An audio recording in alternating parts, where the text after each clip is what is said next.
Alright, Child Mob, welcome back to another TBG feature. Today we're going to be talking about some amazing stuff coming out of Joytoy, but first, one of the biggest announcements that we've gotten from Joytoy thus far is that they're going to be partnering up with Corvus Belli to bring us some of their incredible designs from Infinity the game. Now, I'm going to make a full video on this later, but really what I'm going to be focusing on this video is the fact that Joytoy has now announced the Tau faction from the Warhammer 40k. Now, I wanted to first tell you guys about Corvus Belli because I wanted to basically let you guys know why this is so important, why the announcement of the Tau and basically everything that's coming out after this is so important to Joytoy right now, because if you think about it, Corvus Belli, or should I say Infinity the game, is one of the biggest competitors, I think, in current day history to Warhammer 40k. So them basically coming out and saying that they're going to do this is maybe not synonymous to, let's say, Star Wars and Star Trek, right? But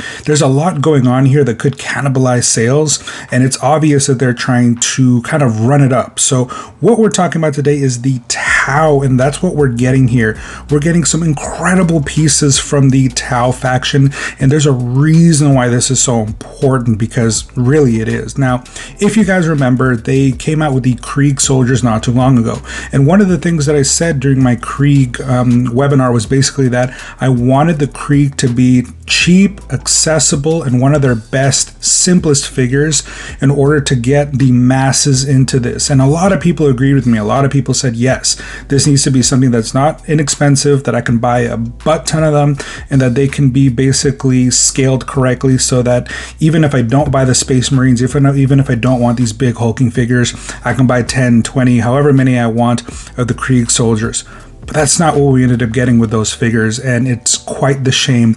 I will eventually talk to you guys about this in the future and do a full review on the Krieg soldiers when I get an opportunity to, just to kind of detail why, for me, they've been a little bit of a failure on Joytoy's part to understand what their customer base really wants. But again, they're listening, and it's obvious that they are, and I'm going to talk about that soon here. So one of the main things is this, right? So as I mentioned before, Infinity the game could very easily cannibalize Warhammer, because I feel like a lot of people have mixed feelings. We've seen what a lot of people feel about them. A lot of people want to buy into them. A lot of people love Warhammer. No one seems to say anything about the way that Warhammer looks. Everyone unanimously thinks they look great, but whether or not they're great figures or scaled properly, that's a whole nother story, and I'm going to get into that in another chapter as well. But one of the main things that we need to look at here is that if the Tau are going to be created, which, I mean, they are going to be created, but if they're going to be given to us, they're a very important figure, because this is a chance for Warhammer, or should I say Joytoy, to right a wrong of the past. Now, the Krieg were supposed to have been the simple infantry that you could just purchase and buy a lot of them and basically stock your shelf and get you into, Joytoy. Maybe you're a first time, maybe you're here listening to me talk for the first time, and for you, this is just, you've never bought in Joytoy before, but you're a Warhammer fan, you really want to get into it. If you bought the Krieg, you probably got a little bit of a sour taste going, ooh, I don't know if Joytoy can handle this. Maybe you bought some of their Space Marines and you thought, man, this is incredible, I want more, but I don't necessarily want a big hulking unit. I would love something a little bit smaller. Totally understandable. So this is where the Fire Warriors come in. So the Tau Fire Warriors, basically they're small this would technically be the smallest physical figure that Warhammer would be making if they're making it to scale, and it's something that we've seen them attempt to do. And this would make them technically smaller than the Krieg soldiers that we got. What's so important about this? If they nail the articulation, if they nail the looks, if they nail the price point, especially because this is basically the first Xenos race that we are getting from Warhammer Joytoy, this would be something that would bring in a lot of people. I think a lot of people like the Tau aesthetic, what they look like, and some of the figures that might come with them. So I think it's very important that they bring that into basically the figures that we're going to be getting here, because if they don't, then that could spell some amount of disaster. Now, they're obviously coming out with other things. The Adeptus Sororitas, the Custodes, they've mentioned a lot of the Salamanders. I mean, I'm going to talk about this, or sure, excuse me, not the Salamander. Yeah, the White Scars, the White Scars. So I'm going to talk about a lot about that stuff in other videos, as I mentioned, but I just wanted to emphasize the importance of us getting good, cheap figures that can do what we expect them to do so that we have a reason to buy this. If you think I'm lying about the Krieg, check any website that's held on to them, or excuse me, that was selling the Krieg soldiers. Most of them are still in stock. This should have been, without a doubt, just sold out. Everybody should have gotten 5 to 10 minimum across the board, but that didn't happen. But I think it might happen with the Tau, and I want to go ahead and break it down for you guys and show you why I think this might be, again, what's going to right that past, that wrong from the past. So let's go ahead and break that part down. So here we have the Tau Fire Warriors looking incredible. And listen, I love the way these guys look. Hopefully they're scaled right. We haven't seen any scale figures just yet in terms of how these guys look, or else I'd be showing them to you. If you guys do have them, point me to them, because I would love to see if these guys scale correctly, because I want to pre-order them. I just haven't yet, but look how incredible these guys look. And right off the top, we see two huge things. Now, I'm going to give you a second to guess, and then I'm going to tell you, all right? Okay, so here it is. Basically what they're doing here is they're doing two very important things. Number one, they're all aiming down sight, or should I say at least the figures that are aiming down sight are showing that they can, and that's absolutely not a problem. Now part of that comes from the way that they hold their guns compared to, like, let's say with how the Krieg holds their weapons. But the other thing is, because they don't have any kind of skirts, they're just basically very, I don't want to say robotic, but in their design they can kneel down all the way down. Look at the guy the second to the left. He can kneel down absolutely no problem, and that was something that, again, was an absolute sore for the Kriegs, and here that's not an issue. So you can get them in the two most important poses when it comes to military figures: the kneeling position. Now, of course, if we can get a prone and aiming down sight position would be nice, but kneeling position, aim down sight; standing, aim down sight. So right there, two huge things that are important. And of course, when it comes to Joytoy, they don't really skimp on what you see on the back. So as you can tell, a lot of detail. I like the fact that we get one of them that doesn't have a helmet. You can get that beautiful Tau looking face, and then they have basically hooves for feet, so there you get to see the skin tone on that as well. So I'm really liking what I'm seeing. I'm glad we're getting multiple weapons, and I'm not quite sure yet, but most likely we're getting them in single sets, right? Single figures, and they're gonna look very, very nice. So let me go ahead and show you a little more of an up close. So here we have one of them. Basically the main difference between this and the other body is two things. One, the gun, and two, the color that we get on the helmet and pauldron. So in this we get the red, the other one's basically white with the white antenna, but the overall underbody is going to be the same. And again, this is very, very important, as if this body can aim down sight and kneel, all of them will be able to. Now, of course, here we get a little bit more of a close-up of the way that back looks. So, of course, you see a lot of details, the blue on the side, the blacks and the whites. Of course, behind the leg seems to be all black, and that seems to be completely normal to what the artwork looks like, or should I say what the miniatures look like. So this is pretty accurate. Now, like a lot of the other figures that we've seen, they usually come with some kind of melee weapon, and the Tau are no different. So here we have it, a knife that we have seen before. Now, whether or not you can sheath it onto the body, I can't tell, and I haven't seen quite yet if they're supposed to come with sheaths. But if you look at the final product photos, I don't see one. So this might be something you have to put off to the side. Not a big fan of that, but still am very happy that they at least come with it. Now, as you can see, here is the whole kit all together. So we get the basically the backpack, the gun, the knife, two other holding hands. I imagine it comes with fist hands.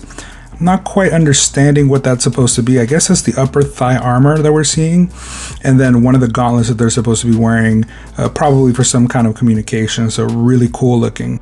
And then basically we get the exact same setup on the other figure as well, just the only difference is no knife, and then of course the rifle that they come with. I need to Google basically what's the difference between both, but I think one of them is a Pathfinder, then the other one's just like a regular warrior, but that's basically what we're getting here. Now, to lead your Fire Warriors into battle, we have no one else than Commander Shadowsun. This is a very important character. If you are a Tau fan, you know who this is. This is basically number one, a holy grail of the Tau. I'm sure there might be others that you might like, but unanimously, I think most people wanted this. So we are getting it, and Commander Shadowsun looks absolutely incredible.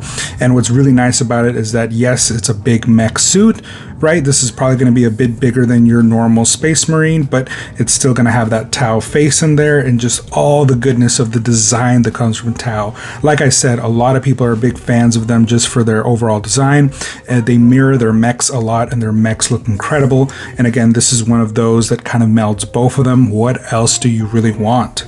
Now, what's nice is that you get two features here, so you're allowed to basically have the helmeted version and the unhelmeted version. And as you can tell, this just this just looks incredible. Even if everything is basically scaled and properly, I'd probably still buy Commander Shadowsun just because it's an awesome looking figure. Now, it's hard to gauge how much articulation you're going to get here because it looks like there's some obvious points of articulation, but how far you get, I'm not really quite sure, but it doesn't seem to be hindered too much in any kind of way. You seem to get a lot in the waist, a fair amount in the legs. I imagine the arms have to come up to about 90 degrees, so that's not bad. And I'm wondering how articulated that hairpiece is, because I feel like it's at least on a twist. And again, if you're trying to make it look cool, if you're trying to make it look like it's moving in battle, little details like that do great, especially for all the people that are really into photography. Now, I don't want to tell you the wrong thing here, but we're all but confirmed that we will be getting basically flight stands with all the mech suits. Now, whether or not that's going to up or down the price, I don't know. I personally don't use those a lot, not even in my stands, maybe in photography, but I don't know if I would necessarily want to pay more for that. I'd rather get other things for my money than a flight stand. But if this is the way they're packaging them, I'm fine with that. Again, I can't choose what they end up doing, but we do get to see a bit of that articulation in that leg. Like I said, it looks like you can at least go to 90 degrees. That's pretty cool.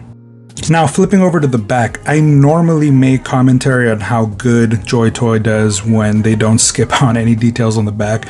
I don't know if it's maybe because you can just see the weapons in full display here, but this looks incredible. There's not only detail here, but because the weapons are kind of on the forearms and they're kind of pushed back, in order to be able to get like a good look of how armored up this guy is, you got to get some of this back shot here, and I think it looks incredible. This is a great view of just how dangerous this dude is on the field.